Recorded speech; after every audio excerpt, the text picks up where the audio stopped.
Assalamualaikum warahmatullahi wabarakatuh. Salam sejahtera untuk kita semua. Om Swastiastu, Namo Buddhaya, salam kebajikan. Mohon izin pantun terlebih dahulu sebagai pembuka. Mentari tenggelam menjelang petang, burung kasuari mondar-mandir. Kami ucapkan selamat datang, terima kasih sudah berkenan hadir. Ya, selamat siang Bapak dan Ibu. Gasi The Pero Service Specialist, penyelenggara jasa penggajian, sangat berterima kasih kepada Bapak dan Ibu yang berkenan menghadiri webinar kami hari ini. Kami melayani 86 klien terkemuka di Indonesia. Gasi memiliki repositori pengetahuan penggajian yang ingin kami bagi melalui Gasi webinar yang kami rencanakan akan kami lakukan secara berkala.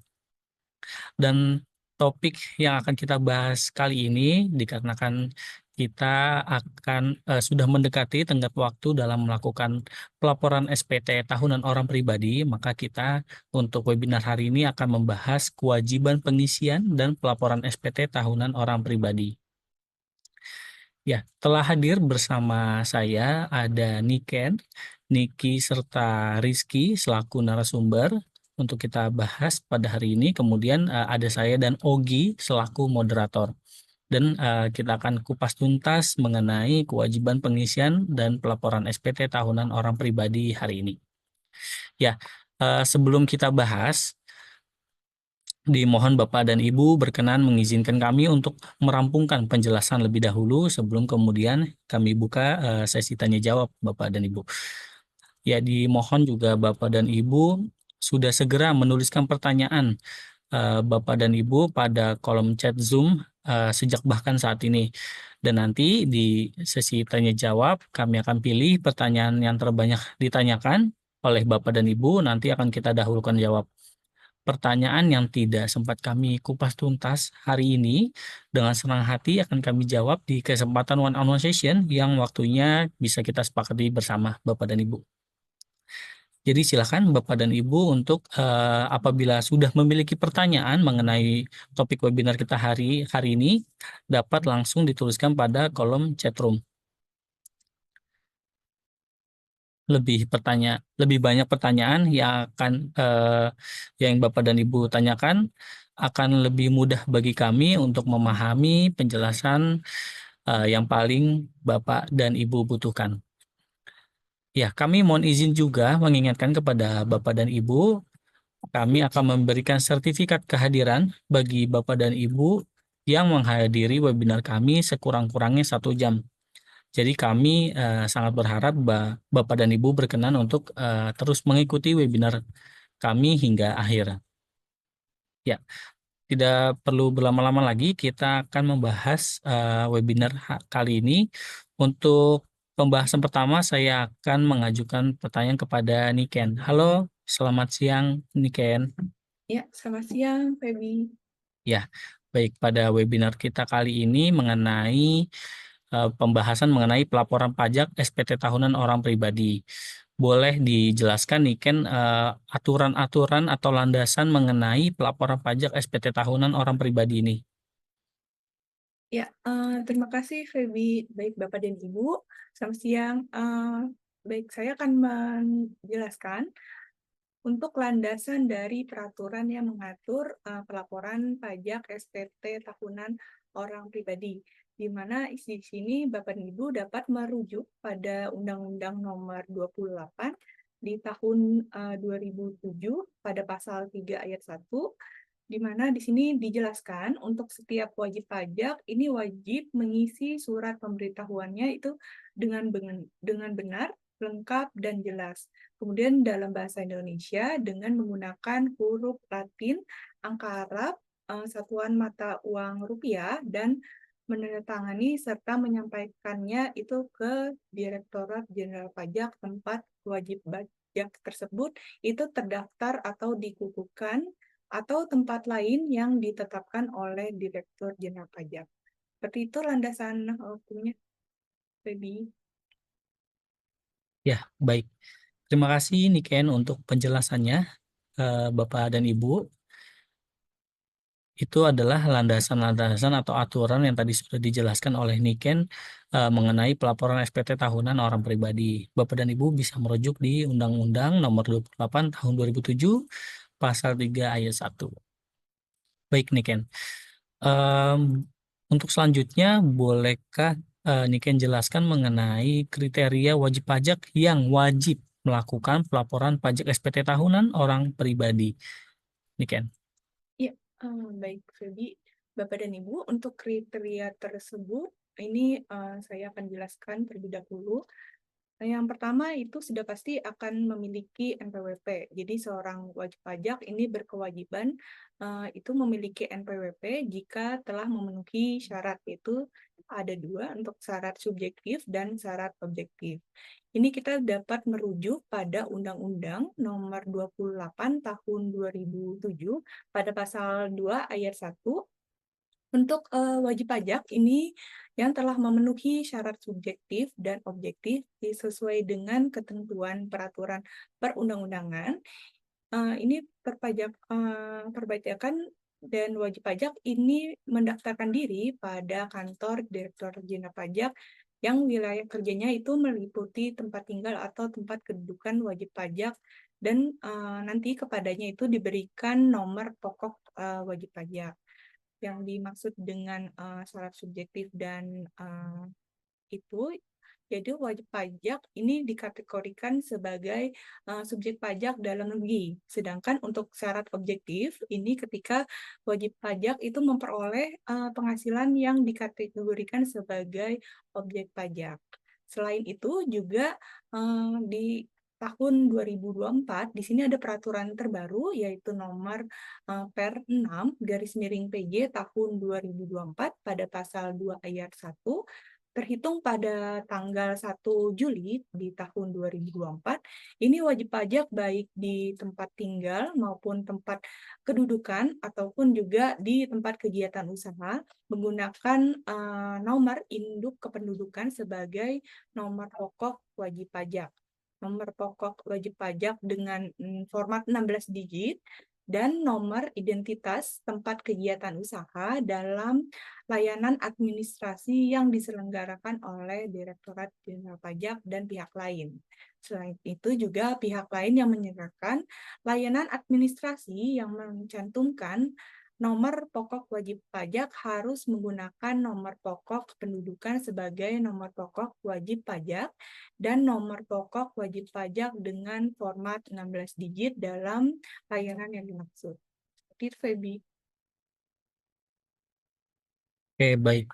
Terima kasih, Niken, untuk penjelasannya. Jadi, Bapak dan Ibu, mengenai pelaporan SPT tahunan orang pribadi ini, untuk kriterianya adalah eh, harus memiliki NPWP, seperti itu, Bapak dan Ibu.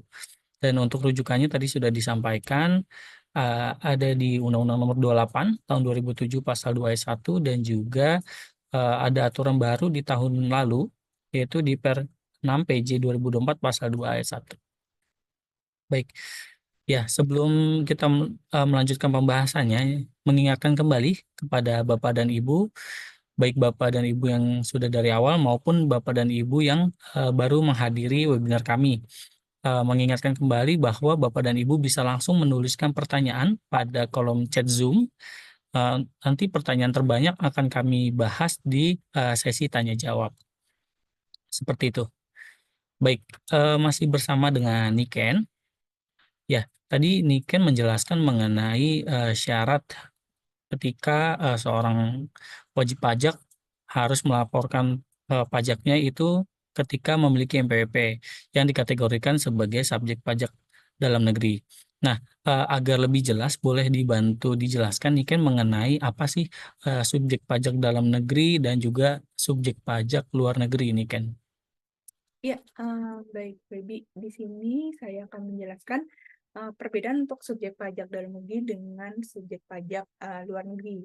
Jadi berdasarkan peraturan Direktur Jenderal Pajak itu nomor 43/PJ tahun 2011, di mana pasal 3 ini dijelaskan untuk subjek pajak dalam negeri ini adalah orang pribadi yang bertempat tinggal di Indonesia atau berada di Indonesia lebih dari 183 hari dalam jangka waktu 12 bulan dalam 1 tahun pajak, atau dalam suatu tahun pajak ini berada di Indonesia dan punya niat untuk bertempat tinggal di Indonesia.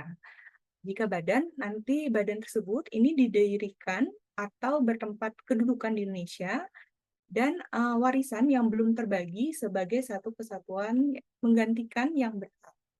Kemudian juga dijelaskan juga orang pribadi atau badan yang tidak memenuhi kriteria sebagai subjek pajak dalam negeri sebagaimana yang dimaksud pada ayat 1 ini merupakan disebut sebagai subjek pajak dalam negeri.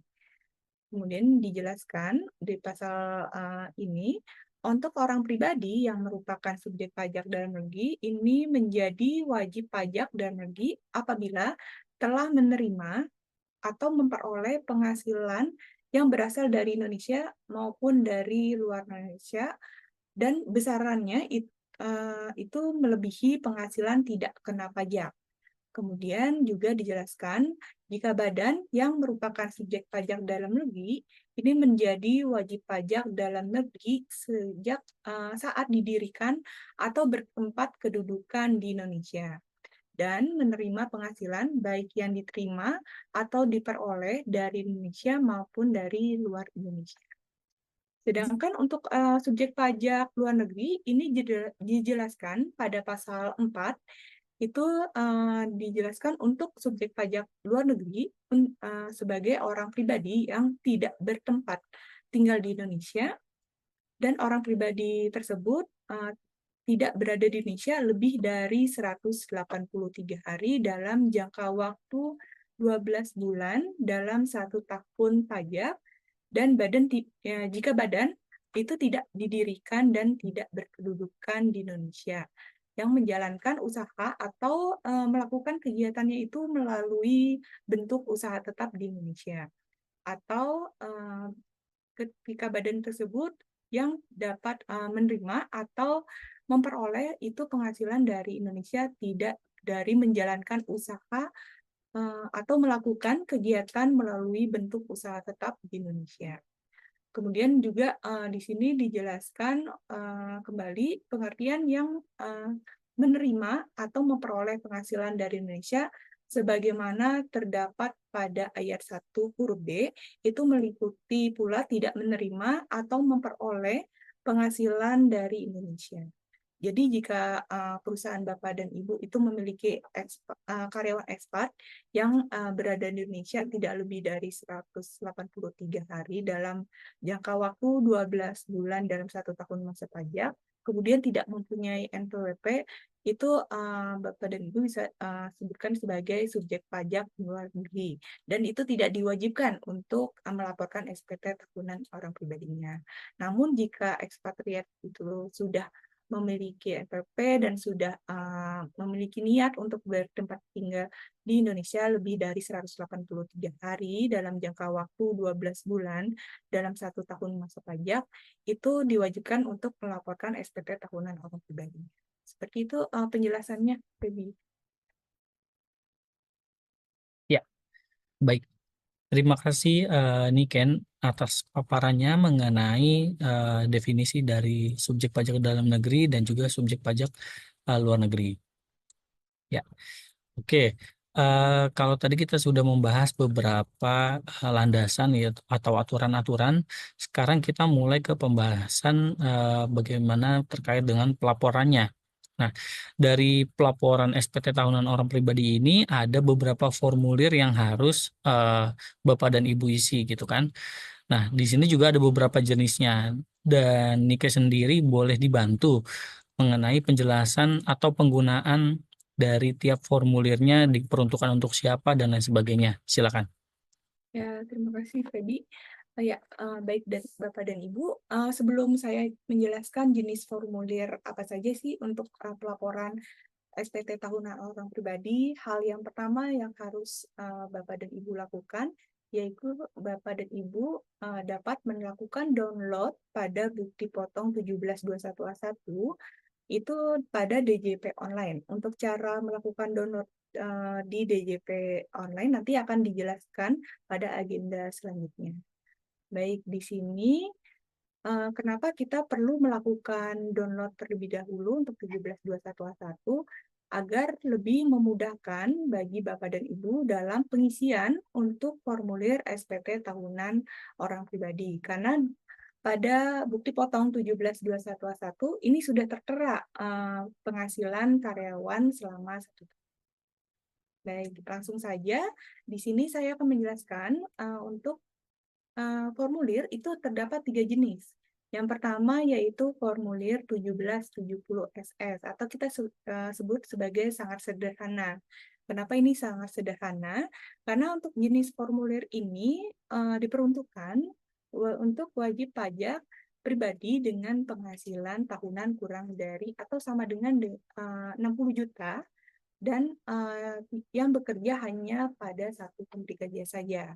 Dalam pengisiannya juga formulir ini dikatakan paling sederhana karena kita hanya memindahkan data yang ada pada bukti potong 172111 ke dalam formulir 1770 SS. Serta kita mengisi untuk daftar harta maupun kewajiban ataupun utang tanpa memerlukan perincian. Selanjutnya ini yang kedua yaitu formulir 1770S atau kita sebut sederhana. Untuk formulir ini memiliki struktur yang lebih kompleks dibandingkan dengan formulir 1770 SS. Karena untuk formulir ini memiliki lampiran yang perlu Bapak dan Ibu isikan. Dan untuk formulir ini itu diperuntukkan bagi wajib pajak orang pribadi yang memperoleh penghasilannya itu lebih dari satu pemberi kerja. Atau yang memiliki penghasilan brutonya itu sama dengan atau lebih besar dari 60 juta per tahunnya. Kemudian formulir ini diperuntukkan bagi wajib pajak yang memperoleh penghasilan dalam negeri lainnya. Kemudian juga wajib pajak tersebut memiliki penghasilan yang dikenakan PPh final atau yang bersifat final, seperti bunga ataupun deposito. Kemudian juga yang terakhir, di sini formulir 1770. Untuk formulir 1770 ini merupakan formulir lebih kompleks dari 2 formulir sebelumnya. Untuk formulir ini diperuntukkan bagi wajib pajak orang pribadi yang memperoleh penghasilan dari usahanya sendiri. Contohnya usaha pertokoan, usaha penyewaan, ataupun lainnya. Kemudian juga formulir ini diperuntukkan untuk pekerja bebas, sebagai misalnya contohnya tenaga ahli, dokter, ataupun petugas dinas asuransi lainnya. Kemudian juga untuk formulir ini bagi wajib pajak yang memperoleh penghasilan itu lebih dari satu pemberi kerja, kemudian juga memiliki penghasilan yang dikenakan PPh final dan atau bersifat final. Dan juga bagi wajib pajak yang memiliki penghasilan dalam negeri lainnya yang bersifat pasif dan juga memperoleh penghasilan dari luar negeri. Seperti itu, Feby, jenis-jenis formulir yang ada sekarang. Ya, baik. Terima kasih Niken atas penjelasannya. Ya, Bapak dan Ibu, jika dilihat memang untuk formulir ini masih belum berubah. Jadi dari tahun-tahun sebelumnya kita masih menggunakan ada 3 jenis formulir, yaitu 1770 SS, 1770 S, dan juga 1770. Nanti Bapak dan Ibu bisa menyesuaikan mana formulir yang akan digunakan dari masing-masing wajib pajak dalam melakukan pelaporan SPT-nya. Baik, kita lanjut untuk pembahasan berikutnya dari Niken. Boleh dibantu eh, bagi Bapak dan Ibu yang ingin melakukan pelaporan pajak, ada beberapa cara dalam melakukan pelaporannya. Boleh dibantu caranya apa saja mengenai pelaporan pajak tahunan ini, Niken? Baik, Feby, untuk jenis pelaporan dan tata caranya, ini kita merujuk terlebih dahulu pada pelaporan peraturan Inspektur Jenderal Pajak itu nomor per 02/PJ tahun 2019 di pasal 6, yaitu penyampaian untuk SPT wajib pajak ini disampaikan pada pasal 3 ayat 1 itu dapat melalui e-filing ataupun secara langsung ke KPP, pos dengan bukti pengiriman surat, ataupun dengan perusahaan jasa ekspedisi atau jasa kurir dengan bukti pengiriman surat. Namun perlu diperhatikan terlebih dahulu untuk penyampaian SPT melalui pos atau jasa ekspedisi ini digunakan ketika Bapak dan Ibu itu baru pertama kali melakukan pelaporan SPT dan belum pernah melakukan secara online. Kemudian untuk selanjutnya, ya, untuk cara pelaporannya sendiri, ini kita yang pertama melakukan atau meminta e-fin terlebih dahulu. Setelah itu kita melakukan registrasi dan aktivasi. Selanjutnya, setelah e-fin sudah diregistrasi dan aktivasi, nanti Bapak dan Ibu akan membuatkan SPT tahunan orang pribadi secara online. Kemudian, setelah mengisikan data-data, nanti Bapak dan Ibu akan meminta kode verifikasi dan baru akan mengirimkan SPT tahunan orang pribadi. Seperti itu, Feby. Ya, baik. Terima kasih Niken untuk penjelasannya. Jadi Bapak dan Ibu, tadi ada beberapa cara penyampaian SPT mulai dari online atau e-filing, kemudian juga bisa langsung ke KPP, kemudian bisa melalui pos dan juga jasa kurir seperti itu Bapak dan Ibu. Baik, eh, masih bersama dengan Niken untuk pembahasan berikutnya. Tadi dijelaskan oleh Niken bahwa ketika kita ingin melakukan pelaporan melalui e-filing, seluruh wajib pajak perlu mendapatkan e-fin. Nah, e-fin ini mungkin dari Bapak dan Ibu ada yang baru pertama kali dengar, ada juga yang sudah punya, bahkan sudah punya. Nah, bagi Bapak dan Ibu yang belum memiliki e-fin, Niken, boleh dibantu dijelaskan bagaimana kita cara memperoleh dari e-fin tersebut.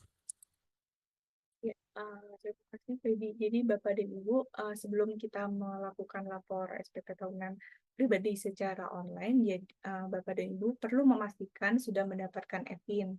Dan untuk e-fin tersebut sudah terregistrasi dan aktivasi di akun DJP online Bapak dan Ibu. Jadi, bagi Bapak dan Ibu yang belum melakukan pelaporan, ini berikut adalah langkah-langkah untuk mendapatkan e-fin bagi wajib pajak orang pribadi. Boleh ke slide selanjutnya.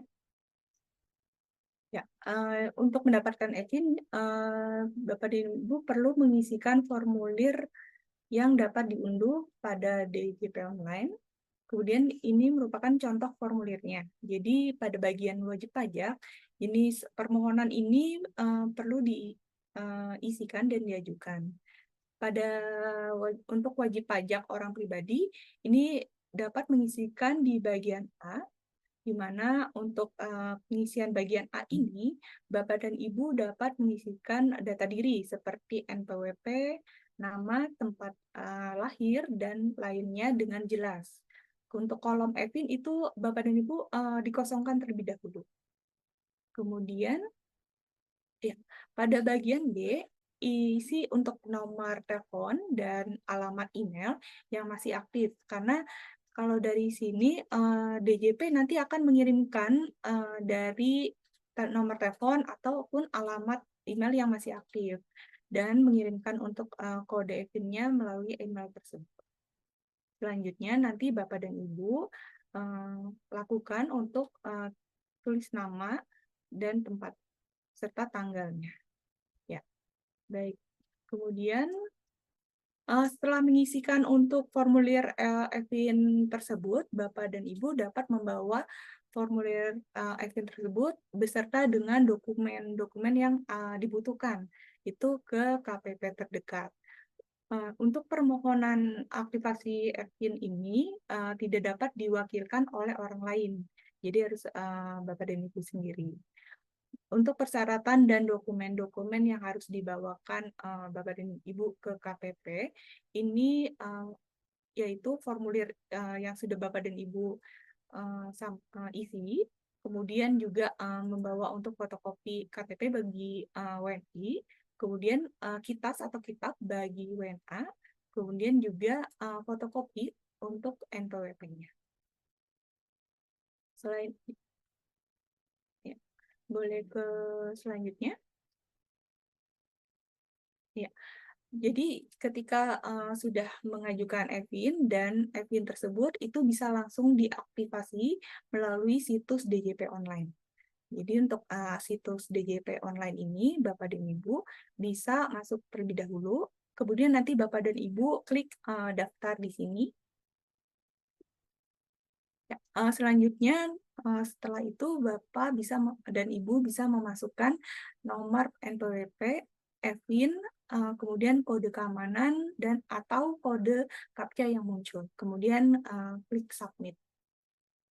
Selanjutnya Bapak dan Ibu nanti diminta untuk mengisikan data seperti nama, email aktif, nomor handphone, kemudian juga kata sandi, kemudian konfirmasi dari kata sandi tersebut, serta kode keamanan. Nanti jika sudah lengkap, maka tekan tombol submit. Kemudian nanti akan muncul pop-up atau pemberitahuan registrasi itu sudah berhasil. Ya. Nanti Bapak dan Ibu bisa cek email yang didaftarkan dan cari dari email DJP, kemudian Bapak dan Ibu bisa klik aktifkan akun yang ada pada email dari DJP tersebut. Ya, kemudian juga nanti Bapak dan Ibu itu nanti diarahkan halaman login untuk aplikasi DJP online. Dan jika sudah berhasil, maka akan muncul pemberitahuan aktivasi akun Bapak dan Ibu itu sudah berhasil. Dan untuk EVIN yang sudah teraktivasi ini nanti bisa digunakan untuk transaksi pajak online. Ya, di sini saya akan menjelaskan jika Bapak dan Ibu itu sudah mempunyai EVIN, namun lupa untuk nomor EVIN-nya seperti apa. Nah, nanti ya, Bapak dan Ibu tidak perlu khawatir. Berikut adalah cara ketika Bapak dan Ibu itu lupa EVIN yang sudah didapatkan sebelumnya. Jadi caranya yaitu Bapak dan Ibu bisa mengirimkan email pada email lupa.evin@pajak.co.id dengan subjek lupa EVIN. Kemudian nanti Bapak dan Ibu dapat melampirkan beberapa dokumen, yaitu seperti NPWP, nama wajib pajak, alamat email terdaftar, kemudian juga nomor telepon terdaftar. Kemudian juga kita melakukan afirmasi dengan mengetik, saya adalah wajib pajak yang memiliki hak untuk mengakses informasi yang dimiliki, dan saya bersedia menanggung akibat hukum sesuai dengan ketentuan hukum yang berlaku apabila di kemudian hari itu saya terbukti bukan pihak yang memiliki hak. Ya, seperti itu cara mendapatkan EVIN dan ketika lupa akan EVIN tersebut. Oke, baik. Terima kasih Niken untuk penjelasannya. Ya, Bapak dan Ibu, saya rasa cukup jelas ya mengenai EVIN ini. Tadi sudah mulai dijelaskan mengenai cara memperoleh dan juga jika lupa untuk stepnya seperti apa. Baik, izin beralih ke narasumber berikutnya. Kita akan membahas bersama Niki. Halo Niki, selamat siang. Halo, siang Mas Feby. Nah, Niki, eh, untuk sesi kali ini kita akan membahas mengenai cara melakukan e-filing, pelaporan melalui e-filing. Nah, di sini saya akan meminta rekan saya Niki untuk menjelaskan step by step mengenai cara melakukan pelaporan SPT orang pribadi jika contohnya itu menggunakan formulir 1770S. Silakan. Baik, Bapak dan Ibu, bisa kita lihat pada slide. Berikut adalah gambaran besar alur tahapan pelaporan SPT tahunan pribadi. Dimulai dari kita login akun DJP, kemudian kita pilih SPT, lalu isi formulir, kemudian meminta kode verifikasi, Kemudian kirim formulir SPT sampai dengan tanda terima SPT. Jika Bapak dan Ibu sudah memiliki akun DJP online, maka pelaporan SPT melalui e-filing sudah dapat dilakukan, yaitu dengan cara yang pertama kita dapat mengunjungi website DJP online di djponline.pajak.go.id. Kemudian kita bisa mengisikan kolom NPWP atau NIK dan juga password. Kemudian kita klik selanjutnya. Setelah itu, kita akan masuk ke dalam laman verifikasi. Bapak dan Ibu bisa memilih untuk jenis verifikasinya, bisa melalui SMS ataupun email. Kemudian, kita masukkan kode verifikasi dengan mengecek kode yang telah dikirim oleh DJP Online sesuai dengan cara meminta kode yang sebelumnya telah kita pilih, yaitu menggunakan email ataupun SMS. Kemudian akan masuk ke beranda DJP Online seperti pada slide berikut. Lalu kita dapat pilih menu lapor. Bagi Bapak dan Ibu yang belum memiliki bukti potong dari pemberi kerja, maka sebelum melakukan pelaporan harus memiliki bukti potong 1721A1 terlebih dahulu untuk melihat penghasilan dan juga pajak yang dipotong dari pemberi kerja dalam 1 tahun. Kita dapat mengunduh bukti potong 1721A1 langsung dari DJP Online dengan cara kita bisa pilih menu pra-pelaporan untuk mengunduh bukti potong tersebut. Kemudian kita scroll ke bawah sampai melihat tampilan berikut. Lalu kita dapat memilih identitas, yaitu bisa menggunakan NIK dan juga NPWP. Namun disarankan menggunakan NIK bagi Bapak dan Ibu yang sudah melakukan pemadanan. Setelah itu kita pilih masa dan juga tahun pajak, yaitu 12/2024. Lalu kita pilih jenis bukti potong tahunan. Pada kolom aksi, kita bisa melakukan klik tanda unduh bukti potong 1721A1. Kemudian setelah muncul tampilan bukti potong 1721A1, kita bisa melakukan simpan. Setelah Bapak dan Ibu mengunduh bukti potong 1721A1, maka kita bisa melanjutkan proses pelaporan pajak, yaitu pada menu lapor. Kemudian kita pilih menu pelaporan. Setelah itu kita pilih e-filing SPT, kemudian kita buat SPT. Pada halaman ini akan menunjukkan SPT tahunan yang sudah pernah Bapak dan Ibu laporkan pada tahun sebelumnya. Setelah itu kita bisa lanjut ke tahapan selanjutnya, yaitu memilih SPT dengan menjawab pertanyaan yang ada di halaman DJP. Kemudian, kita jawab pertanyaan yang muncul di formulir SPT dengan kondisi wajib pajak Bapak dan Ibu seperti yang pertama, apakah Bapak Ibu menjalankan usaha atau pekerjaan bebas? Kemudian, status pajak suami dan istri. Lalu yang ketiga, apakah penghasilan bruto setahun Bapak dan Ibu lebih dari 60 juta atau tidak? Kemudian yang terakhir, Bapak dan Ibu memilih formulir yang akan digunakan, apakah dengan bentuk formulir, atau dengan panduan, atau dengan upload SPT. Pada kali ini, kami akan mencontohkan formulir 1770S dengan menggunakan panduan. Setelah semua pertanyaan dijawab dengan benar, kita bisa klik SPT 1770S dengan panduan. Kemudian tahapan selanjutnya adalah mengisi SPT. Langkah pertama yaitu kita mengisikan data formulir, yaitu dengan mengisi tahun dan juga status SPT normal untuk pelaporan pertama, dan pembetulan jika akan melakukan pelaporan pembetulan. Yang akan dicontohkan di sini adalah baru pertama kali melakukan lapor, sehingga yang dipilih adalah normal. Setelah itu kita klik selanjutnya. Kemudian Bapak dan Ibu menginformasikan bahwa terkadang terdapat pop-up yang menginformasikan bahwa pada tahun yang akan dilaporkan oleh Bapak dan Ibu terdapat pembayaran yang sudah dipotong oleh pemberi kerja. Dan data tersebut meliputi penghasilan neto, pengurangan, PTKP, kemudian jumlah pajak penghasilan yang telah dipotong, jumlah penghasilan yang sudah dikenakan PPh pasal 21, 22, ataupun 23, serta jumlah penghasilan yang telah dikenakan PPh pasal 4 ayat 2. Jika Bapak dan Ibu menggunakan data yang sudah ada di sistem DJP untuk mengisi SPT, Bapak dan Ibu dapat memilih ya, saya akan gunakan data tersebut. Tetapi jika ada perubahan, maka kita pilih tidak. Namun terkadang pop-up ini tidak muncul pada website. Maka di sini kami akan mencontohkan jika pop-up tidak muncul atau ketika kita memilih tidak.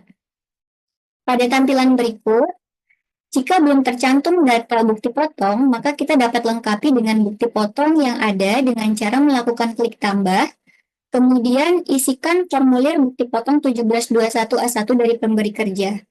Untuk input data, di sini kita mulai dari mengisikan NPWP pemotong, kemudian nomor bukti pemotongan, lalu tanggal bukti potong beserta jumlah PPh yang dipotong, di mana semuanya bisa langsung merujuk pada bukti potong 1721A1 yang Bapak atau Ibu sudah miliki. Kemudian perlu diperhatikan ketika menginput kolom jumlah PPh yang dipotong, maka yang diinput adalah jumlah pajak pada row 21 Bapak dan Ibu, bukan pada row 22 ataupun 23. Karena row 22 dan juga row 23 merupakan nominal kurang atau lebih bayar pajak yang telah dikembalikan oleh perusahaan. Untuk kekurangannya itu telah dilakukan oleh perusahaan pada saat masa pajak akhir karyawan, yaitu pada bulan Desember jika karyawan aktif sampai dengan bulan Desember, atau jika memang karyawan tersebut terminasi pada tengah tahun berjalan, maka diproses pada bulan terakhir karyawan tersebut bekerja. Setelah data kita pastikan sesuai, maka kita bisa melakukan klik simpan.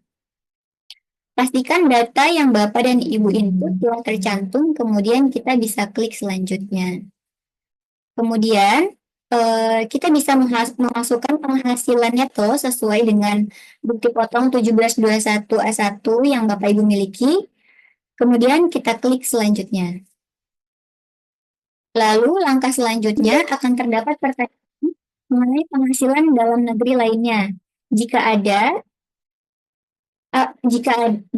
maka kita pilih ya, apabila tidak, maka kita dapat melakukan klik selanjutnya.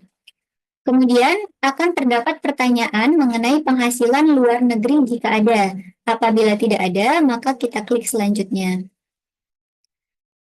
Di halaman berikutnya, Bapak dan Ibu diminta untuk memasukkan penghasilan yang tidak termasuk dalam objek pajak. Jika tidak ada, maka kita bisa klik selanjutnya. Lalu berikutnya Bapak dan Ibu memiliki penghasilan yang pajaknya sudah dipotong secara final, silakan dimasukkan pada halaman ini. Jika tidak ada, maka kita bisa klik selanjutnya. Jika ada, kemudian Bapak dan Ibu bisa melakukan klik tambah, selanjutnya mengisikan form pada bagian A, yaitu penghasilan yang dikenakan pajak penghasilan final atau yang bersifat final, kemudian klik simpan. Jika seluruh data telah sesuai, maka klik selanjutnya. Ya. Kemudian pada bagian harta, kita bisa klik harta pada SPT tahun lalu sebagai rujukan. Jika memang di tahun sebelumnya sudah pernah melaporkan SPT beserta harta yang dimiliki. Namun, jika Bapak dan Ibu terdapat penambahan atau belum pernah melaporkan harta sebelumnya, maka di sini bisa klik tambah. Kemudian isi form harta baru sesuai dengan harta yang baru dimiliki, yaitu seperti uang tunai, tabungan, dan juga kendaraan. Bapak dan Ibu bisa melakukan update ataupun perubahan harta yang terdaftar dengan cara melakukan klik ubah atau hapus. Kemudian klik selanjutnya. Kemudian pada bagian hutang yang dimiliki, di sini kita bisa memasukkan jumlah hutang jika ada. Apabila tidak ada, kita bisa lakukan klik selanjutnya. Namun jika ada, kita bisa melakukan klik ya. Kemudian kita bisa klik utang pada SPT tahun lalu sebagai rujukan. Konsepnya sama seperti rujukan harta pada tahun lalu. Namun jika terdapat penambahan, Bapak dan Ibu bisa lakukan klik tambah. Kemudian isikan form utang baru sesuai dengan utang yang baru dimiliki. Begitu pula jika terdapat perubahan, maka Bapak dan Ibu bisa melakukan klik ubah ataupun hapus. Setelah data dipastikan sesuai, maka kita bisa klik selanjutnya. Selanjutnya, kita bisa melakukan input tanggungan. Jika tidak ada perubahan dari tahun lalu, klik selanjutnya. Namun, jika ada, kita bisa lakukan klik ya. Kemudian, kita bisa klik tanggungan pada SPT tahun lalu sebagai rujukan. Jika terdapat penambahan, maka bisa klik tambah. Kemudian isi form input data keluarga sesuai dengan data keluarga baru. Jika terdapat perubahan, maka bisa klik ubah ataupun hapus. Kemudian setelah data kita pastikan sesuai, maka kita bisa klik selanjutnya. Ya. Selanjutnya terkait dengan pembayaran zakat ataupun sumbangan keagamaan. Jika ada, di sini kita bisa pilih ya. Jika tidak ada, maka kita pilih tidak. Jika ada, kita bisa melakukan ataupun menginput isi jumlah pembayaran zakat. Namun perlu Bapak dan Ibu perhatikan untuk pembayaran zakat yang akan diinput di kolom ini adalah zakat yang sifatnya wajib bagi pemeluk agama yang diakui di Indonesia, yang dibayarkan melalui pemberi kerja kepada Badan Amil Zakat, lembaga amil zakat, dan juga lembaga keagamaan yang dibentuk atau disahkan oleh pemerintah. Jika sudah sesuai, maka kita bisa klik selanjutnya. Kemudian di sini kita bisa isikan status perkawinan, status kewajiban perpajakan suami istri, dan NPWP istri ataupun suami. Kita bisa mengisikan jumlah tanggungan. Kemudian jika sudah sesuai, kita klik selanjutnya. Lalu masukkan pengembalian atau pengurangan PPh pasal 24 dari penghasilan luar negeri. Jika ada, kita pilih ya. Jika tidak, kita pilih tidak. Jika ada, kita klik ya. Kemudian isi jumlah pengembalian ataupun pengurangan PPh pasal 24 dari penghasilan luar negeri. Jika telah sesuai, maka kita klik selanjutnya. Lalu bagian PPh pasal 25, jika ada, isi dengan jumlah PPh pasal 25, namun jika tidak ada, maka diisikan 0. Untuk PPh pasal 25 ini adalah pajak yang dibayarkan atau disetorkan sendiri jika wajib pajak berperan sebagai pemotong atau pengusaha. Lalu bagian STP PPh pasal 25, jika ada, isi dengan jumlah STP PPh pasal 25, dan jika tidak ada, maka diisikan dengan 0. Selanjutnya adalah total perhitungan pajak penghasilan yang telah kita isi sebelumnya. Pastikan Bapak dan Ibu sudah mengisikan sesuai dan status pada halaman ini akan nihil. Jika terdapat kekurangan pembayaran dan juga ataupun kelebihan pembayaran, maka pada halaman ini akan muncul remarks atau tanda kurang bayar atau lebih bayar. Kemudian untuk melakukan pembayaran ketika kondisinya kurang bayar, Bapak dan Ibu dapat ke halaman selanjutnya. Pada halaman berikut, ini merupakan tampilan ketika pajak nihil. Jika ada kekurangan bayar, maka tahapan ini harus diinput terlebih dahulu NTPN atas kekurangan bayar pajak. Jika terdapat lebih bayar, maka atas lebih bayar tersebut dapat dilakukan proses restitusi, kemudian klik selanjutnya. Ya. Pada halaman berikut adalah tampilan ketika terdapat kurang bayar pajak. Maka Bapak dan Ibu harus melakukan pembayaran terlebih dahulu sebesar kekurangan pembayaran pajak. Untuk membayar pajak, Bapak dan Ibu dapat mencetak kode billing pada halaman ini, di mana Bapak dan Ibu juga dapat membuat kode billing di e-billing pada menu bayar di DJP online. Lalu untuk kode MAP bisa menggunakan 41115 PPh pasal 25, 9 orang pribadi. Kemudian untuk kode setor di sini terdapat kode 200 dan 201, di mana untuk kode 200 yaitu untuk tahunan, sedangkan untuk kode 201 untuk tahunan yang berasal dari kegiatan permintaan keterangan yang dilakukan terhadap pihak-pihak yang tercantum dalam BAPK atau BAP.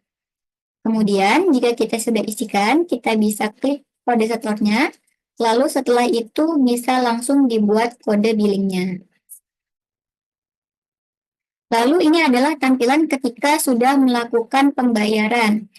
Klik bagian sudah, saya sudah melakukan pembayaran, lalu klik tambah dan akan muncul tempat bukti pembayaran barunya. Yang mana ini akan kita isi pembayaran yang sudah dilakukan dalam jenis tertentu. bisa berupa NKTM ataupun pemindah bukuan. Lalu kita input nomor NKTM ataupun PBK untuk tanggal pembayaran serta jumlah pembayarannya akan otomatis terisi. Jangan lupa untuk mengisikan tanggal pelunasannya. Selanjutnya, berikut merupakan tampilan ketika Bapak atau Ibu hasil statusnya lebih bayar. Yang selanjutnya akan memilih permohonan atas PPh lebih bayar pada angka 16 akan dikemanakan. Di sini ada 4 pilihan. Yang pertama itu direstitusikan, kemudian yang kedua diperhitungkan dengan utang pajak, yang ketiga dikembalikan dengan SK PPKP pasal 17C atau wajib pajak patuh, dan yang terakhir dikembalikan dengan SK PPKP pasal 17D wajib pajak tertentu. Selanjutnya adalah halaman persetujuan. Jika data yang kita input sudah benar, maka kita bisa tik kolom setuju atau agree, kemudian kita klik selanjutnya. Selanjutnya, untuk alur tahapan pelaporan akan dilanjutkan oleh rekan saya, Rizky. Silakan, Rizky. Baik, terima kasih, Mbak Niki. Untuk tahap selanjutnya adalah kita perlu untuk meminta kode verifikasi. Lalu kita bisa klik di sini untuk mendapatkan kode verifikasi yang bisa dikirimkan melalui email ataupun SMS. Dan akan muncul tampilan sukses yang menandakan bahwa kode sudah berhasil dikirimkan ke email atau nomor telepon yang terdaftar. Lalu kita bisa ambil kode verifikasi yang sudah dikirimkan pada email ataupun SMS. Dan tahap selanjutnya adalah untuk mengirimkan formulir SPT. Pada tahap pengiriman formulir SPT, pastikan data yang sebelumnya diinput telah sesuai dengan kondisi sebenarnya.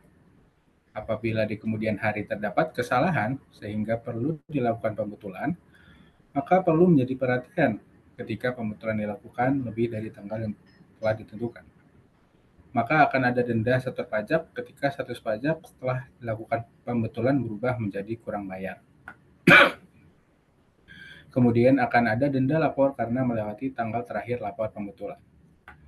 Kemudian jika sudah data telah sesuai, kode verifikasi yang sudah Bapak atau Ibu dapatkan dapat dimasukkan pada kolom verifikasi lalu klik kirim SPT. Yang akan muncul lalu pop-up penilaian layanan oleh DJP Online. Selanjutnya adalah tahapan menerima pelaporan SPT. Setelah berhasil kirim SPT, maka BPE atau bukti penerimaan elektronik akan otomatis masuk ke email Bapak dan Ibu. Seperti itu, Feby. Ya, baik. Terima kasih Niki serta Rizky atas penjelasan step by step melakukan pelaporan SPT orang pribadi. Baik, kita lanjut ke pembahasan berikutnya bersama dengan Rizky. Rizky, bagi yang sudah menikah nih, adakah peraturan yang mengatur mengenai pelaporan penghasilan suami dan istri? Silakan. Baik, Mas Feby.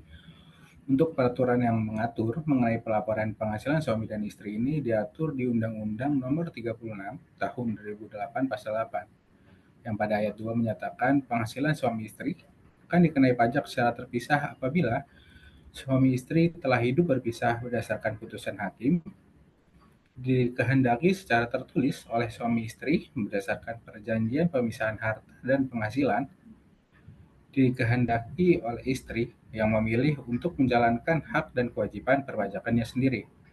Lalu pada ayat 3, penghasilan neto suami istri, sebagaimana dimaksud pada ayat 2 huruf B dan huruf C, dikenai pajak berdasarkan penggabungan penghasilan neto suami dan istri, yang besarnya pajak yang harus dilunasi oleh masing-masing suami istri dihitung sesuai dengan perbandingan penghasilan neto mereka.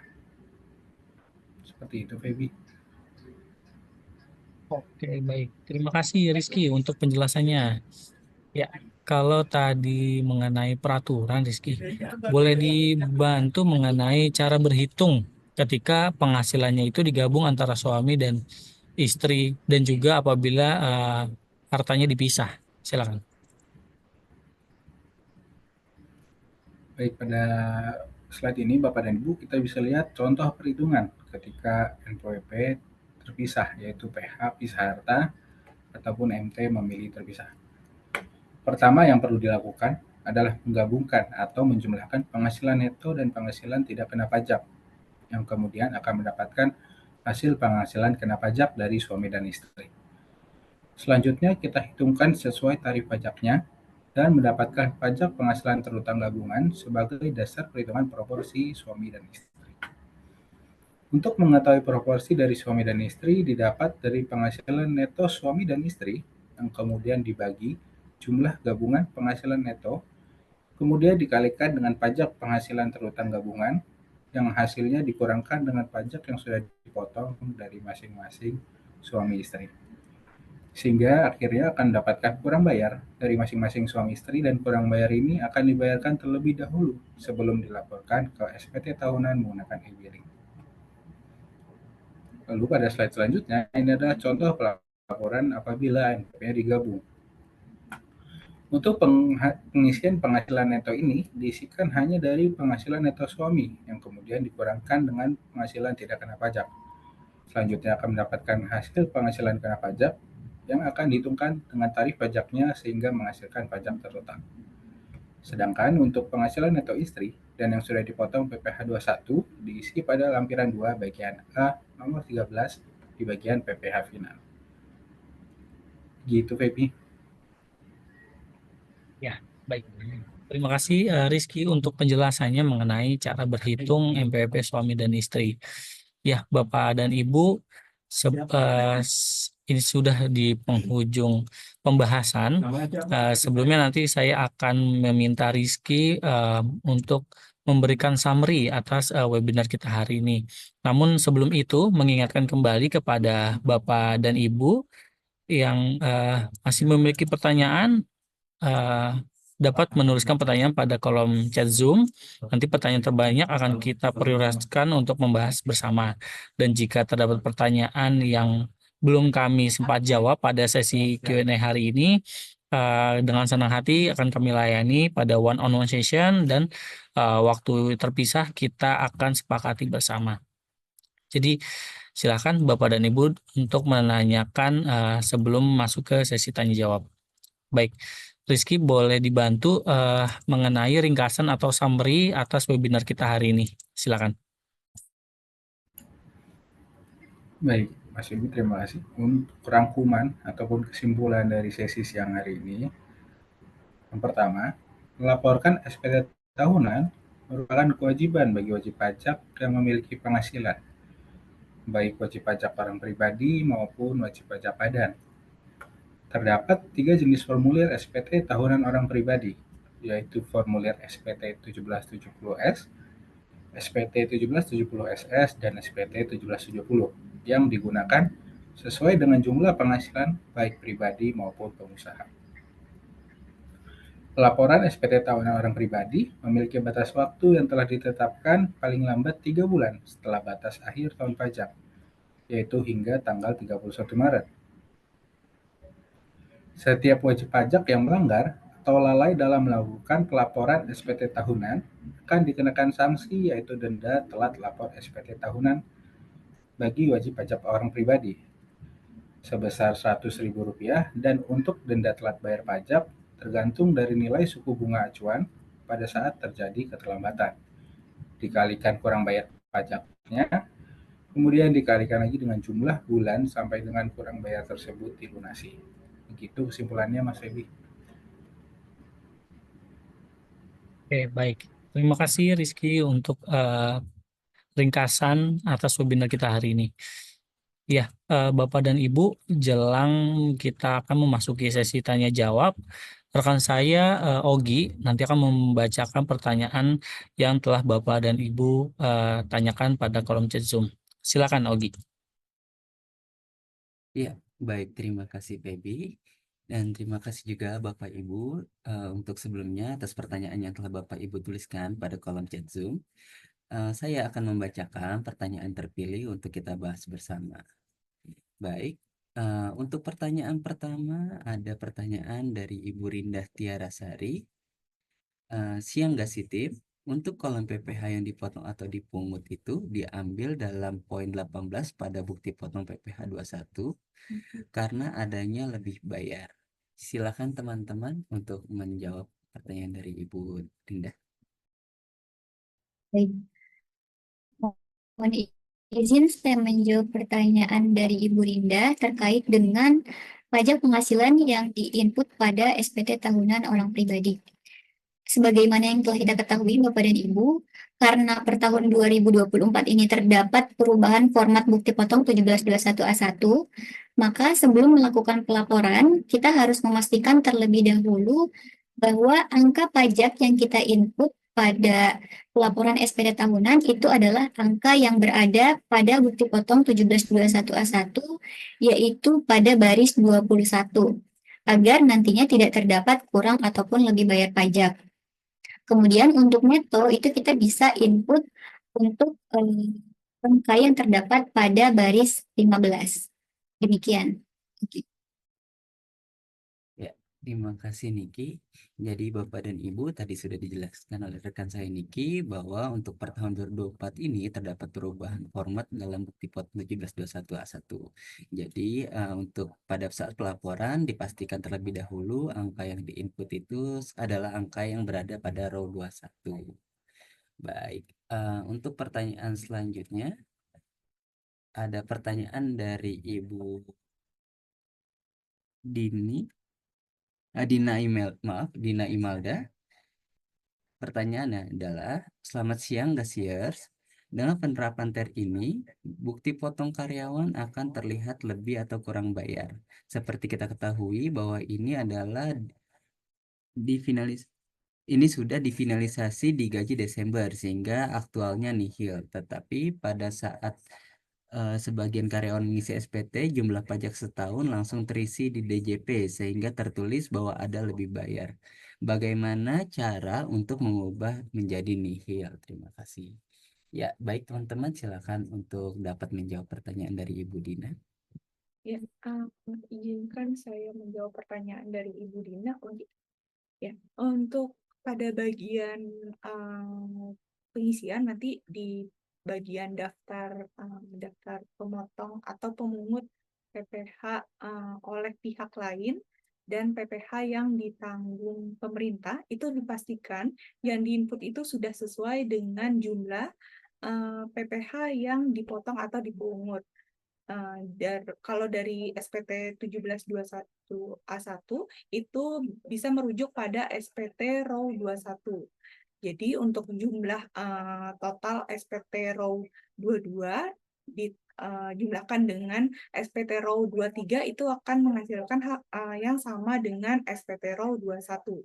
Jika tidak, nanti dari karyawannya itu bisa melakukan edit dan disesuaikan dengan nominal yang ada pada SPT 21 pada bukti potong 1721A1.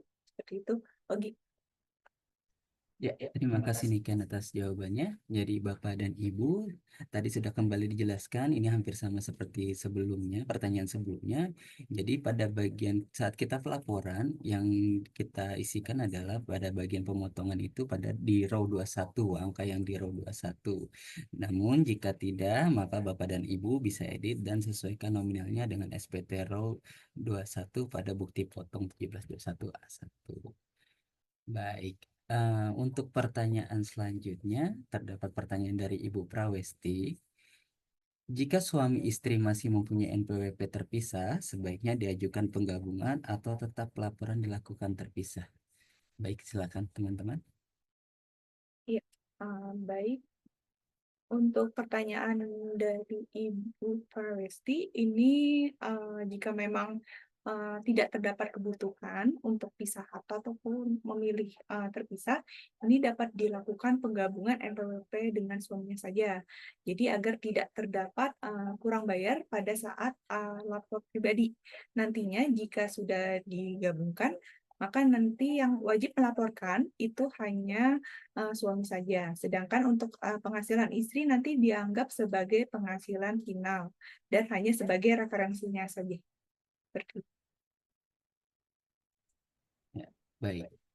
Jadi Bapak dan Ibu, ketika suami istri itu masih mempunyai NPWP terpisah, itu jika memang tidak terdapat kebutuhan untuk pisah harta atau memilih terpisah, dapat dilakukan penggabungan NPWP-nya. Jadi agar tidak terdapat kurang bayar pada saat lapor pribadi Bapak dan Ibu. Baik, untuk selanjutnya ada pertanyaan dari Bapak Tria Harimurti. Apabila ada karyawan yang belum melakukan pemadanan NIK dan NPWP, langkah apa yang perlu dilakukan? Silakan, boleh dijawab teman-teman. Baik, Mas Ogi. Nah, apabila ada karyawan yang belum melakukan pemadanan, maka karyawan tersebut perlu disegerakan untuk melakukan pemadanan NIK dan NPWP. Pemadanan ini bisa dilakukan dengan secara online melalui dengan aktivasi Cortex. Bapak dan Ibu dapat kawal laman Cortex, sama seperti saat kita melakukan akses pada laman DJP online. Kita akan diminta untuk input ID menggunakan NIK atau NPWP atau NIKU yang apabila kita login menggunakan akun badan. Kemudian masukkan password sesuai dengan password DJP online dan kode CAPTCHA. Kemudian kita akan diminta untuk melakukan atur ulang password yang dapat dilakukan melalui email ataupun nomor telepon. Untuk nomor telepon dan email ini terdata dalam Cortex sesuai dengan email dari nomor telepon yang terdaftar dalam DJP Bapak dan Ibu. Bapak dan Ibu dapat melihat informasi ini dari laman DJP pada bagian informasi. Selanjutnya, Bapak dan Ibu akan mendapatkan link untuk melakukan atur ulang password. Untuk password ini, Bapak dan Ibu dapat menggunakan password lama seperti yang di DJP atau bisa mengganti password dengan password yang baru. Kemudian Bapak dan Ibu juga diminta untuk input passphrase-nya pada akun pribadi. Seperti itu, Ogi. Ya, baik. Terima kasih Rizky atas jawabannya. Jadi Bapak dan Ibu, tadi ada pertanyaan ketika ada karyawan yang belum melakukan pemadanan ini, langkah yang perlu dilakukan adalah untuk karyawan tersebut itu harus segera untuk melakukan pemadanan NIK dan NPWP yang bisa dilakukan secara online dengan aktivasi Cortex. Yang tadi juga sudah dijelaskan secara rinci oleh rekan saya Rizky. Baik, untuk pertanyaan selanjutnya yaitu ada pertanyaan dari Ibu Bulan. Apabila ada karyawan yang memiliki suami tenaga kerja asing yang sudah memiliki NPWP dan status pisah harta, bagaimanakah cara penyampaian SPT suami dan istri tersebut? Apakah bisa NPWP istri ditutup dan bergabung dengan NPWP suami yang suaminya adalah tenaga kerja asing? Silakan teman-teman. Baik, terkait pertanyaan dari Ibu Wulan, jadi cara penyampaian SPT tahunan suami dan istri apabila karyawan tersebut memilih status pisah harta dengan suami atau istri, kemudian memiliki NPWP masing-masing, maka harus dilaporkan secara terpisah. Untuk seorang istri tenaga kerja asing yang telah memiliki NPWP, maka untuk penggabungan pelaporan pajaknya, di sini NPWP istri dapat dilakukan penghapusan dengan cara mengajukan permohonan penghapusan NPWP ke KPP setempat. Dan kemudian istri dapat menggunakan NPWP suami. Sedangkan untuk pelaporan pajak tahunannya, ini dapat digabungkan dengan pelaporan pajak suami, di mana bukti potong istri dapat dilampirkan sebagai penghasilan final. Dan penghasilan dari istri ini nantinya tidak akan diperhitungkan kembali, sehingga tidak terdapat kurang bayar pajak atas penggabungan lapor pajak tersebut. Demikian Bapak dan Ibu. Ya, baik Niki, terima kasih atas jawabannya. Jadi Bapak dan Ibu tadi sudah disampaikan untuk cara penyampaian SPT tahunan untuk suami atau istri yang memiliki suami tenaga kerja asing yang sudah memiliki NPWP.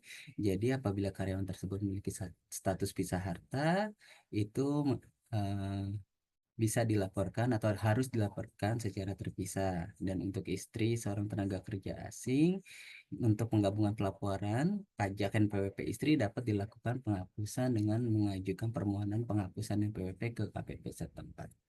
Baik. Untuk pertanyaan selanjutnya terdapat pertanyaan dari Bapak Yanwar. Mengapa jika NPWP suami dan istri terpisah, penghasilannya harus digabung pada saat lapor pajak pribadi? Silakan teman-teman. Baik, Oki. Nah, kenapa NPWP suami dan istri yang terpisah penghasilannya harus digabung?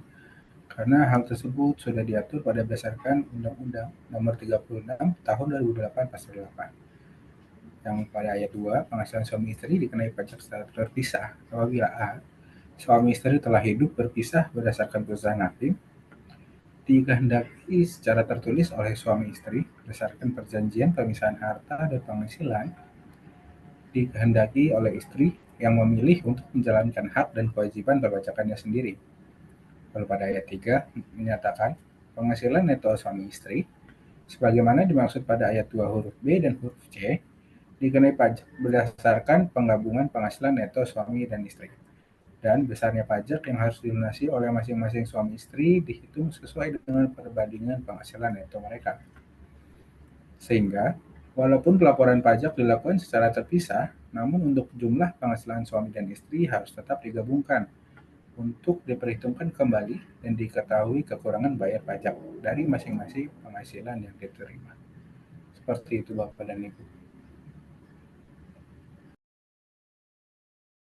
Ya, baik Rizky, terima kasih atas jawabannya. Jadi Bapak dan Ibu, tadi sudah rekan saya Rizky jelaskan untuk kenapa untuk NPWP suami dan istri terpisah penghasilannya harus digabung pada saat lapor pajak pribadi. Jadi merujuk kepada Undang-Undang Nomor 36 Tahun 2008 Pasal 8. Tadi sudah dijelaskan juga oleh rekan saya Rizky, jadi sehingga walaupun pelaporan pajak dilakukan secara terpisah, namun untuk jumlah penghasilan suami dan istri harus tetap digabungkan untuk diperhitungkan kembali dan diketahui kekurangan bayar pajak dari masing-masing penghasilan yang diterima. Baik, selanjutnya ada pertanyaan dari Bapak Arif.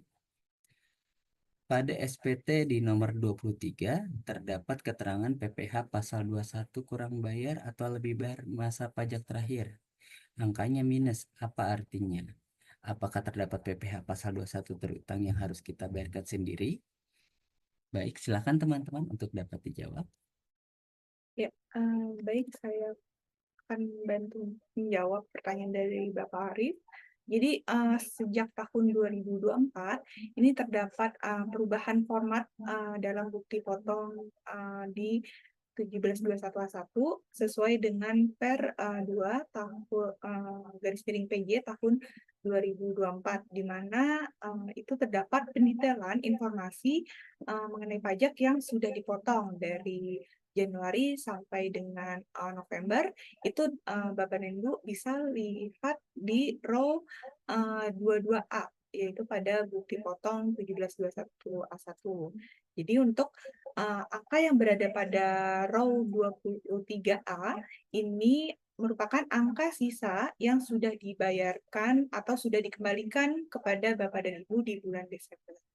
Untuk pelaporan SPT orang pribadi, ini nilainya yang dapat diambil itu adalah nilai dari bukti potong 1721A1 pada row 21 agar tidak terdapat kurang atau lebih bayar pajaknya.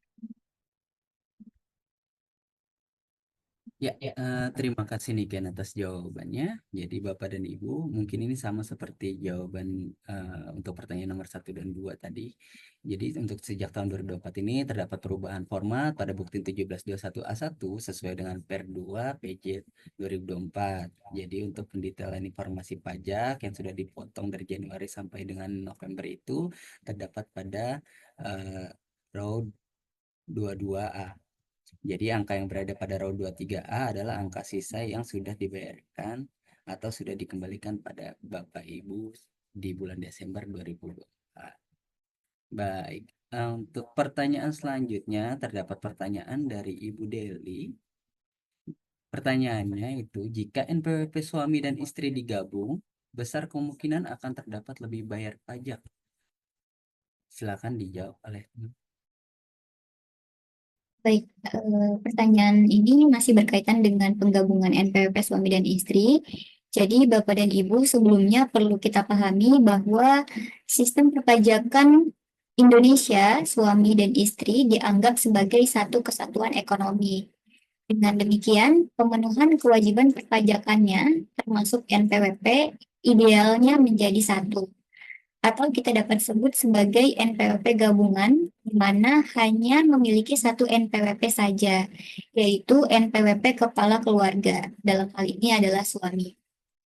Jika kita merujuk kepada Undang-Undang Nomor 36 Tahun 2008 tentang pajak penghasilan pasal 8 ayat 1, yakni seluruh penghasilan atau kerugian bagi wanita yang telah kawin pada awal tahun pajak atau pada awal bagian tahun pajak, begitu pula kerugiannya yang berasal dari tahun-tahun sebelumnya yang belum dikompensasikan sebagaimana dimaksud dalam pasal 6 ayat 2 dianggap sebagai penghasilan atau kerugian suaminya, kecuali penghasilan tersebut semata-mata diterima atau diperoleh dari satu pemberi kerja yang telah dipotong pajak berdasarkan ketentuan pasal 21.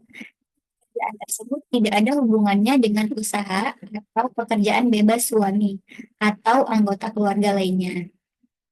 Sehingga ketika suami dan istri memiliki satu NPWP dengan ketentuan penghasilan istri hanya didapat dari satu pemberi kerja, maka pajak atas penghasilan istri bersifat final.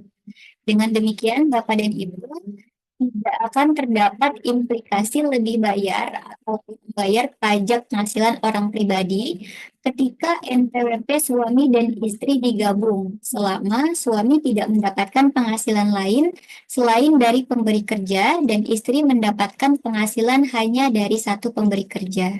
Demikian Bapak dan Ibu.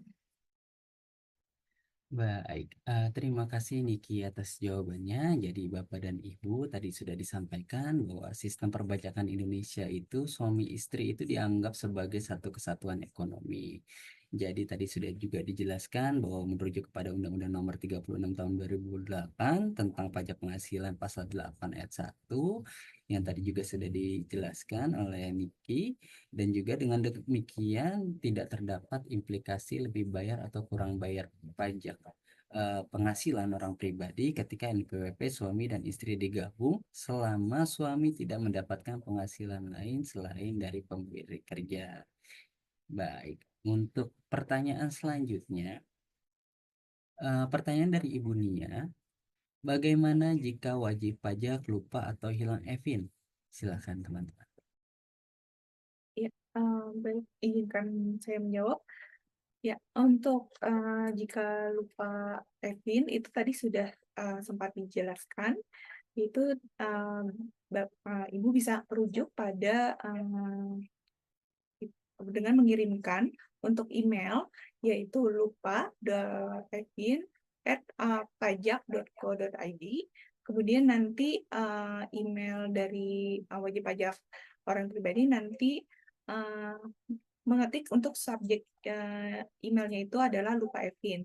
Nanti di situ dicantumkan untuk nomor NPWP, kemudian juga nama wajib pajak, alamat yang terdaftar, kemudian juga alamat email yang terdaftar, kemudian nomor telepon yang ataupun handphone yang terdaftar.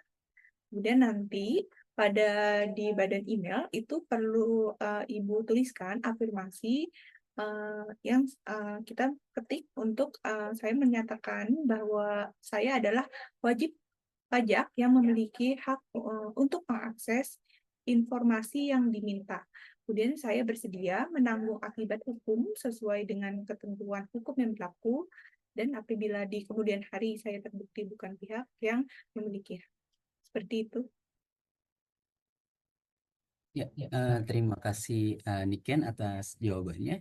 Jadi Bapak dan Ibu, ketika kita lupa atau menghilangkan EVIN kita, jadi kita bisa dapat menggunakan layanan lupa EVIN, yaitu melalui tadi sudah jelaskan yaitu telepon di 1500 200, lalu ada live chat pada pajak.go.id, lalu juga mengirimkan email ke lupa.evin.pajak.go.id, lalu juga ada aplikasi M-Pajak atau bisa langsung datang untuk ke KPP atau KP2KP. Baik, selanjutnya ada pertanyaan dari Bapak Samsi. Apakah DPLK masuk pada kode harta? Silahkan teman-teman. Baik, untuk pertanyaan tersebut, untuk DPLK itu tidak termasuk dalam harta karena statusnya belum diterima oleh wajib pajak. Ketika DPLK tersebut sudah dicairkan, baru nanti akan masuk ke penghasilan kita. Dan ketika kita tabung uangnya, nanti akan dituliskan nominalnya ke bagian harta. Seperti itu Bapak dan Ibu. Ya, baik, terima kasih Rizky atas jawabannya. Jadi Bapak dan Ibu, tadi sudah dijelaskan oleh Rizky bahwa DPLK itu tidak termasuk dalam harta karena statusnya itu belum diterima oleh wajib pajak. Nanti ketika sudah dicairkan, baru untuk DPLK itu dituliskan nominalnya ke bagian harta. Oke, jadi untuk selanjutnya, pertanyaan dari Ibu Mutiara, apakah 1721A1 istri yang menggunakan NPWP suami otomatis masuk ke DJP online pada saat lapor menggunakan DJP online? Silakan.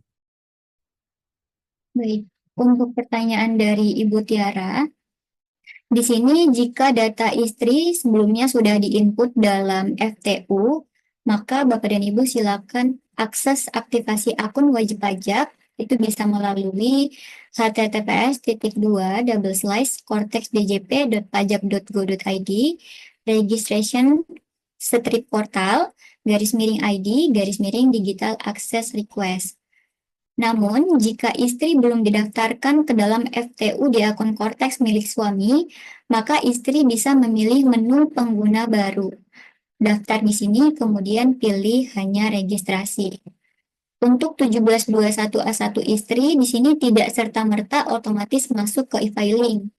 Jika NPWP suami dan istri digabung, maka cukup suami yang melaporkan pajak pribadi dengan menambahkan penghasilan istri dengan cara diinput manual sesuai data 1721A1 istri pada kelompok penghasilan final, yaitu pada lampiran 2 bagian A nomor 13 di bagian PPh pasal final penghasilan istri dari satu pemberi kerja. Untuk pengisian penghasilan neto ini diisikan hanya dari penghasilan neto suami, kemudian dikurangkan dengan penghasilan tidak kena pajak, selanjutnya mendapatkan penghasilan kena pajak, dan dihitungkan tarif pajaknya sehingga menghasilkan pajak terhutang. Wajib pajak istri perlu membuka akun Cortex suami terlebih dahulu, kemudian ke menu data unit keluarga atau FTU. Demikian. Ya, terima kasih Niki atas penjelasannya. Jadi Bapak dan Ibu, untuk di 1721A1 istri itu tidak serta-merta otomatis masuk ke e-filing. Jadi wajib pajak istri perlu membuka akun Cortex suami terlebih dahulu, kemudian ke menu data unit keluarga atau FTU. Tadi sudah dijelaskan oleh Niki secara detailnya. Jadi ketika melaporkan pajak pribadi, suami untuk menambahkan penghasilan istri dengan cara diinput manual sesuai data 1721A1 istri pada kelompok penghasilan final. Baik. Pertanyaan selanjutnya, pertanyaan dari Ibu Kenia. Jika pada row 23 menunjukkan angka negatif, apakah artinya saya lebih bayar? Silakan teman-teman. Baik. Bapak dan Ibu, terkait dengan row 23 negatif, ini artinya pajak yang sudah dibayarkan dari bulan Januari sampai dengan bulan November itu lebih besar daripada pajak terhutang setahun. Sehingga untuk nominal negatif ini adalah pengembalian pajak yang Bapak dan Ibu terima pada bulan Desember. Untuk nantinya pada saat pelaporan SPT tahunan, Bapak dan Ibu dapat merujuk pada row 21 untuk pajak yang akan diinput agar tidak terdapat kesalahan dalam pengisian. Demikian Bapak dan Ibu. Ya, baik. Bapak dan Ibu, tadi sudah dijelaskan oleh rekan saya Niki. Jadi pada row 23 itu terdapat angka negatif, itu artinya pajak yang sudah dibayarkan dari bulan Januari sampai dengan November itu lebih besar dari pajak terhutang setahun. Jadi nominal negatif ini itu adalah pengembalian pajak yang diterima pada bulan Desember. Oke, pertanyaan selanjutnya ada pertanyaan dari Bapak Adi. Bagaimana prosedur pengurusan NPWP apabila NPWP suami istri telah digabung dan suami meninggal dunia? Silakan teman-teman. Baik Bapak dan Ibu. Untuk prosedurnya, jika masih terdapat warisan yang belum terbagi, maka ahli waris harus mengurus NPWP sang suami yang sudah meninggal dan menjalankan kewajiban perpajakannya.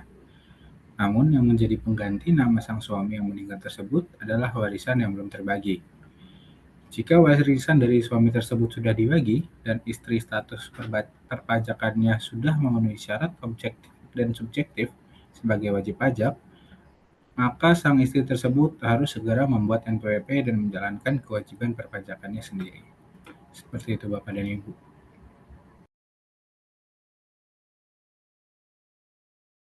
Oke, baik. Terima kasih Rizky atas jawabannya. Jadi Bapak dan Ibu, untuk ahli waris itu harus mengurus NPWP sang suami yang sudah meninggal, tadi sudah dijelaskan oleh Rizky, yang dimana juga harus menjalankan kewajiban perpajakannya. Jadi untuk selanjutnya ada pertanyaan dari Ibu Lydia. Apakah ekspatriat yang penghasilannya dipotong PPh pasal 26 memiliki kewajiban untuk melaporkan SPT tahunan orang pribadi? Silakan, teman. Ya, baik. Terima kasih. Izinkan saya menjawab pertanyaan dari Ibu Lydia. Jadi, seperti yang tadi sudah saya sampaikan sebelumnya, jadi merujuk Undang-Undang tahun 2007, itu di nomor 28 pada pasal 3 itu dijelaskan untuk wajib pajak mengisikan surat pemberitahuan dengan benar, lengkap dan jelas. Kemudian dalam bahasa Indonesia dengan menggunakan huruf Latin dan juga angka Arab satuan mata uang rupiah. Kemudian juga di sini dalam hal ekspatriat yang penghasilan itu dipotong PPh 26 adalah bukan wajib pajak yang terdaftar karena tidak memiliki NPWP dan juga tidak berada di Indonesia lebih dari 183 hari dalam jangka waktu 12 bulan dalam 1 tahun masa pajak. Dan ini juga merujuk juga di Undang-Undang tahun 28 tahun 2007 pada pasal 2 ayat 1. Dijelaskan untuk subjek pajak tersebut, ini subjek pajak luar negeri.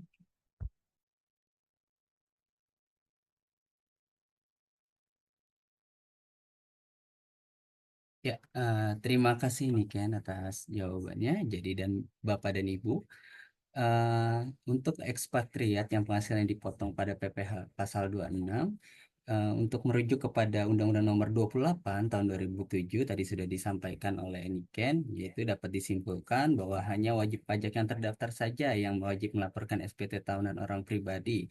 Namun untuk ekspatriat yang penghasilannya dipotong pada PPh pasal 26 itu bukan wajib pajak yang terdaftar karena tidak memiliki NPWP.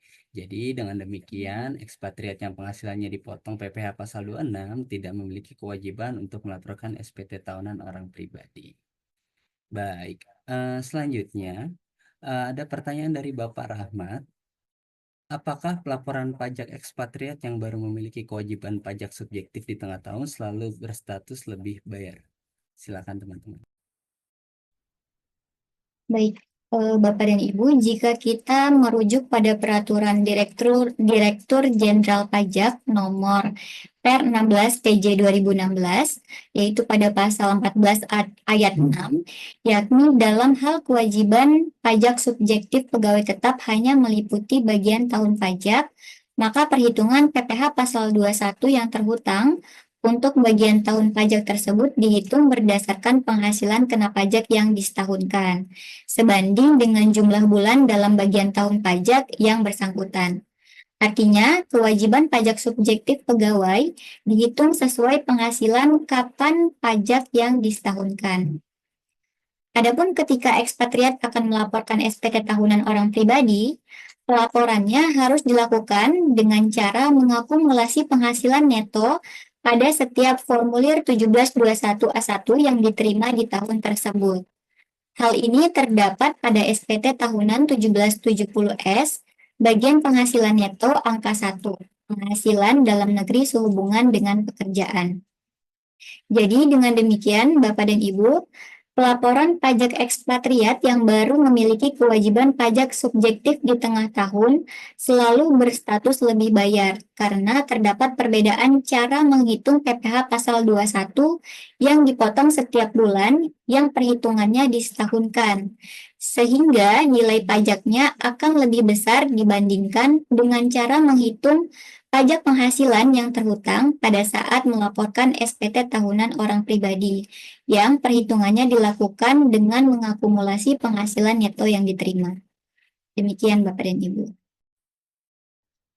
Ya, baik. Terima kasih Niki atas jawabannya. Jadi Bapak dan Ibu tadi sudah dijelaskan oleh rekan saya Niki tentang pelaporan pajak ekspatriat yang baru memiliki kewajiban pajak subjektif di tengah tahun. Jadi merujuk pada Peraturan Direktur Jenderal Pajak Per 16/PJ 2016 pasal 14 ayat 6, yaitu kewajiban pajak subjektif pegawai dihitung sesuai penghasilan kapan pajak yang disetahunkan. Jadi dengan demikian pelaporan pajak ekspatriat yang baru memiliki kewajiban pajak subjektif di tengah tahun selalu berstatus lebih bayar karena terdapat perbedaan cara menghitung pajak penghasilan pasal 21 yang dipotong setiap bulan yang perhitungannya disetahunkan. Baik, selanjutnya pertanyaan dari Ibu Hastuti, bagaimana pembayaran denda pajaknya? Silakan teman-teman. Baik, Bapak dan Ibu, untuk pembayaran denda pajaknya, kita bisa melakukan pembayaran denda STP melalui DJP online, di mana kita membuat kode billing dengan login ke aplikasi DJP online, lalu klik menu e-billing, lalu kita isi jenis pajak dengan kode 41125, PPh pasal 25 orang pribadi, mengisi kode jenis setoran dengan kode 300 STP, isi tahun pajak sesuai dengan informasi pada STP, isi nomor ketetapan sesuai dengan nomor ketetapan yang tertera pada STP, lalu kita mengisi jumlah setor dan terbilang sesuai dengan nilai yang diinput, lalu pada terakhir klik buat kode billing, dan kode billing ini hanya berlaku selama 1 bulan. Setelah itu kita melakukan pembayaran pada bank persepsi, kantor pos persepsi, dan ATM ID billing dengan membawa kode billing yang sudah dibuat. Seperti itu Bapak dan Ibu. Ya, baik. Terima kasih Rizky. Jadi Bapak dan Ibu tadi sudah dijelaskan secara rinci oleh rekan saya Rizky untuk bagaimana pembayaran denda pajaknya. Jadi untuk pembayaran dendanya itu kita bisa login ke aplikasi DJP online, lalu kita bisa klik menu e-billing, lalu isi dengan jenis pajak kode PPh pasal 25 orang pribadi.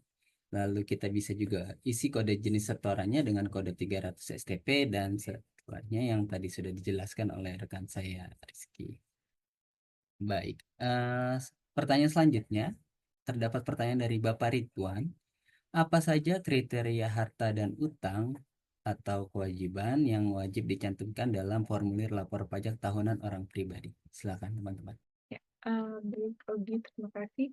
Izinkan saya menjawab dari Bapak Ridwan untuk kriteria harta di sini sih dicantumkan untuk lapor pajak tahunan orang pribadi itu dapat merujuk pada Peraturan Direktur Jenderal Pajak yaitu nomor 36 tahun 2015. Di lampiran tersebut itu dijelaskan jumlah harta pada akhir tahun pajak dengan jenis hartanya adalah merupakan khas dan setara khas, piutang, kemudian investasi, kemudian juga harta bergerak dan harta tidak bergerak. Kemudian untuk utang atau kewajiban itu di dalam formulir lapor tahunan orang pribadi ini dijelaskan dan merujuk pada Peraturan Direktur Jenderal Pajak nomor 36 tahun 2015 juga, di mana untuk jumlah utang yang dimiliki pada akhir tahun pajak dengan jenis utangnya adalah merupakan utang bank atau lembaga keuangan bukan bank, kemudian juga kartu kredit, utang afiliasi, atau pinjaman dari pihak yang memiliki hubungan istimewa sebagaimana dimaksud dalam pasal 18 ayat 4 Undang-Undang PPh. dan utang lainnya. Seperti itu. Ya, baik, terima kasih nih Ken atas penjelasannya. Jadi Bapak dan Ibu untuk kriteria harta dan juga utang dan kewajiban itu sudah diatur dan bisa dirujuk pada Peraturan Direktur Jenderal Pajak Nomor 36 Tahun 2015 pada lampiran 4. Ya, karena waktu sudah menunjukkan 15, saya kembalikan ke Feby. Silakan Feby. Ya, baik. Terima kasih Ogi yang telah membawakan sesi Q&A pada webinar kita hari ini. Ya, sebelum saya tutup mengingatkan kembali kepada Bapak dan Ibu bahwa nanti kami akan memberikan sertifikat bagi Bapak dan Ibu yang telah menghadiri sesi kami sekurang-kurangnya 1 jam dan juga sudah masuk ke GASI Payroll and HR Connection, yaitu WA Group yang Bapak dan Ibu bisa join di linknya yang sudah tertera. Dan itu terdapat informasi seputar payroll, seputar BPJS Kesehatan, tax, dan lain sebagainya. Kemudian jangan lupa juga di minggu depan Bapak dan Ibu kita ada webinar kembali membahas mengenai Cortex. Hanya visioner yang mampu pahami Cortex. Dan kami juga ada demo setiap hari Senin dari pukul 3 sampai dengan 4 sore bagi Bapak dan Ibu yang ingin mengetahui mengenai ya